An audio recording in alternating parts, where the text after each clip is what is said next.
یعنی قابل اعتماد سمجھتے ہو، تاکہ ان دو میں سے ایک عورت بھول جائے تو اس ایک کو دوسری یاد دلا دے، اور اور گواہوں کو جب بھی گواہی کے لیے بلایا جائے وہ انکار نہ کرے، اور معاملہ چھوٹا ہو یا بڑا اسے اپنی یاد تک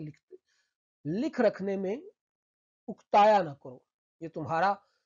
دستاویز تیار کر لینا اللہ کے نزدیک زیادہ قرین انصاف ہے، اور گواہی کے لیے مضبوط تر، اور یہ اس کے بھی قریب تر ہے کہ تم شک میں مبتلا نہ ہو، سوائے اس کے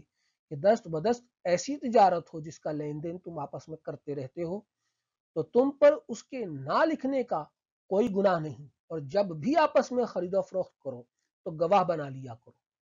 اور نہ لکھنے والے کو نقصان پہنچایا جائے اور نہ گواہ کو، اور اگر تم نے ایسا کیا تو یہ تمہاری حکم شکنی ہوگی، اور اللہ سے ڈرتے رہو، اور اللہ تمہیں معاملات کی تعلیم دیتا ہے، اور اللہ ہر چیز کا خوب جاننے والا ہے۔ یعنی سورہ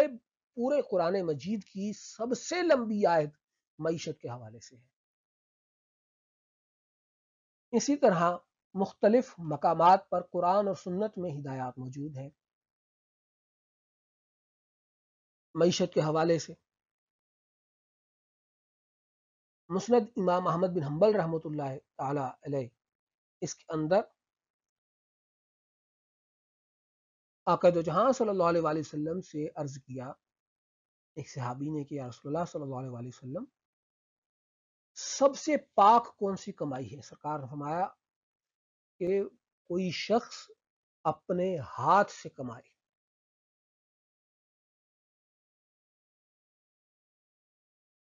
ہر سچی کمائی اللہ کی بارگاہ میں نیکی ہے، جس میں جھوٹ نہ ہو۔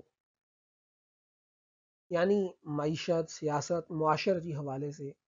اللہ رب العزت نے قرآن مجید میں ہر طرح کی ہدایت عطا فرمائی، یعنی جتنے نظام حیات زندگی کے اندر جتنے نظامات ضروری ہیں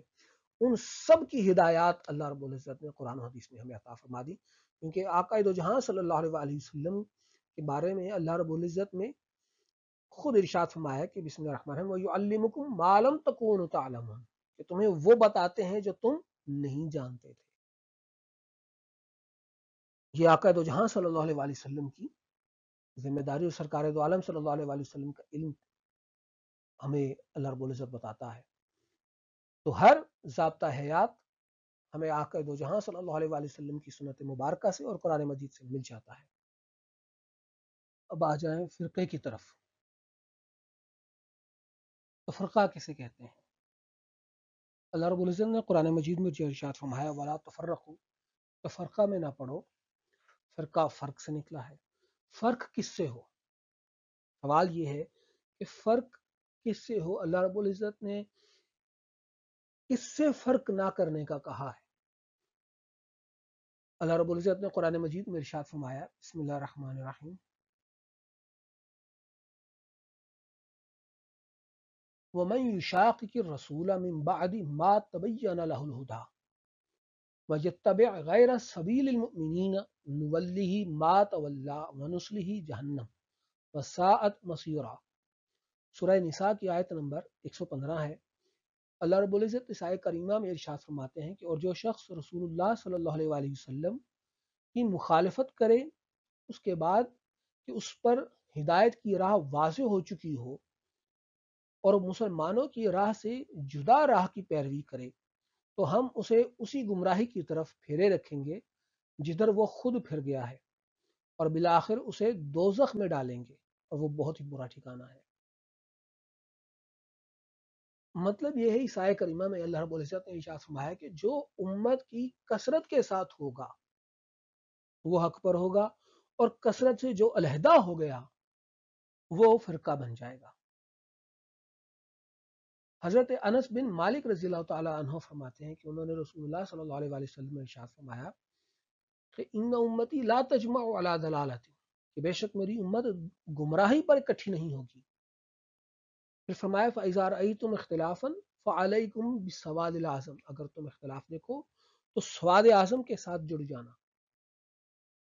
تو تم پر لازم ہے کہ تم سواد اعظم کے ساتھ مل جاؤ۔ حضرت ابن عباس رضی اللہ تعالیٰ عنہ نے ارشاد فرمایا کہ ید اللہ مع الجماعہ، اللہ کا ہاتھ جماعت کے ساتھ ہے۔ پھر حضرت ابن عمر رضی اللہ تعالیٰ عنہ، وہ حضرت عمر فاروق رضی اللہ تعالیٰ عنہ کا خطاب بیان کرتے ہیں۔ وہ کہتے ہیں کہ ایک دن حضرت عمر رضی اللہ تعالیٰ عنہ نے مقام جابیہ میں کھڑے ہو کر ہمیں خطبہ دیا، اور آپ نے ارشاد فرمایا، پھر فرمایا جماعت کو لازم پکڑو اور علیحدگی سے بچو، کیونکہ شیطان ایک کے ساتھ ہوتا ہے جبکہ دو آدمیوں سے دور رہتا ہے۔ جو شخص جماعت کا وسط چاہتا ہے، جنت کا وسط چاہتا ہے، اس کے لیے جماعت سے وابستگی لازمی ہے، اور جس کو نیکی سے مسرت ہو اور برائی کا ارتکاب برا محسوس ہو وہی مومن ہے۔ حضرت ابن عمر رضی اللہ تعالیٰ عنہ سے ایک اور حدیث مروی ہے جماعت کے حوالے سے، کہ حضرت ابن عمر رضی اللہ تعالیٰ عنہ فرماتے ہیں کہ رسول اللہ صلی اللہ علیہ وآلہ وسلم نے فرمایا کہ بے شک اللہ تعالیٰ میری امت کو، یا فرمایا امت محمد صلی اللہ علیہ وآلہ وسلم کو گمراہی پر جمع نہیں کرے گا، جماعت پر اللہ تعالیٰ کا دست حفاظت ہے، جو شخص جماعت سے علیحدہ ہوا وہ دوزخ میں داخل ہوا۔ اس طریق سے یعنی یہ حدیث پاک ہے۔ حضرت ابو ذر رضی اللہ تعالیٰ عنہ سے روایت ہے کہ رسول اللہ صلی اللہ علیہ وآلہ وسلم نے فرمایا کہ جو جماعت سے ایک ہاتھ علیحدہ ہوا اس نے اپنی گردن سے اسلام کا پٹا اتار دیا۔ آقا علیہ الصلوۃ والتسلیم کی حدیث پاک ہے کہ حضرت نعمان بن بشیر رضی اللہ تعالیٰ عنہ فرماتے ہیں کہ نبی صلی اللہ علیہ وآلہ وسلم نے فرمایا الجماعت رحمت والفرقۃ عذاب، جماعت پر اللہ کی رحمت ہوتی ہے اور جو فرق کرتا ہے، علیحدہ ہوتا ہے، اس پر عذاب ہوتا ہے۔ تو یہ ساری احادیث مبارکہ یہ بیان کر لینے کے بعد بتانے کا مقصد یہ ہے کہ فرقہ ہم اہل سنت اور جماعت سے تعلق رکھتے ہیں کہ جو شروع سے جماعت چلی آ رہی ہے۔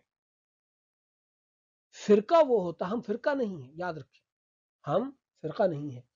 فرقہ وہ ہے جو اس جماعت اہل سنت سے علیحدہ ہو گیا۔ وہ کوئی اپنا نام رکھ لے، میں نہیں کسی کا نام لینا چاہتا، آپ سب کو معلوم ہے ان میں غیر مقلدین بھی ہیں اور بڑے بڑے لوگ ہیں جو اپنے آپ کو بڑی شد و بد سے اپنا نام لیتے ہیں اور اپنا علامت بیان کرتے ہیں، اپنے فرقے کا نام لے کے بیان کرتے ہیں۔ غیر مقلدین کا اس لیے نام دیا کیونکہ یہ کچھ زیادہ مشہور ہیں اور یہ بہت زیادہ ہمارے اہل سنت والجماعت سے جوش و جذبے سے علیحدہ ہوتے ہیں اور کہتے ہیں کہ اکثریت جو ہے وہ شرک وغیرہ کرتی ہے اور اس طرح کے بڑے الزامات لگاتے ہیں اہل سنت پر، خاص طور پر غیر مقلدین جو دین اسلام سے، اہل سنت والجماعت سے علیحدہ ہو گیا، وہ فرقہ بنا ہے۔ جو اہل سنت والجماعت میں رہا وہ فرقہ نہیں ہے، وہ فرقہ نہیں، اہل سنت والجماعت فرقہ نہیں ہے، یاد رکھیں۔ تو دین اسلام پر کو پکڑ کے رکھنا ہے۔ دین اسلام پورا نظام حیات ہے، دین اسلام ایک مکمل نظام ہے، دین اسلام ایک پورا دین ہے، مکمل دین ہے، جس کے اندر معیشت کی ہدایت ملتی ہے، جس کے اندر سیاست کی ہدایت ملتی ہے، جس کے اندر عمرانیات ہے، معاشرتی ہدایت ملتی ہے، ہر سطح پر، انفرادی سطح سے لے کے اجتماعی سطح پر ہمیں اسلام ہدایت دیتا ہے، ہمیں اس کے اصول و ضوابط، اس کا نظم دیتا ہے، ہمیں بتاتا ہے کہ ہم نے کیسے رہنا ہے، کیسے جینا ہے، انفرادی طور پر بھی اور اجتماعی طور پر بھی۔ ہمیں یہ بھی بتاتا ہے کہ ہم نے اپنے باطن کی اصلاح کیسے کرنی ہے، یہ بھی اسلام ہمیں سکھاتا ہے۔ اللہ رب العزت ہمارے حال پر رحم کرے اور ہمیں توفیق دے کہ ہم صحیح معنوں میں اسلام کو سمجھیں اور اس پر عمل پیرا ہوں۔ وما علی الا البلاغ۔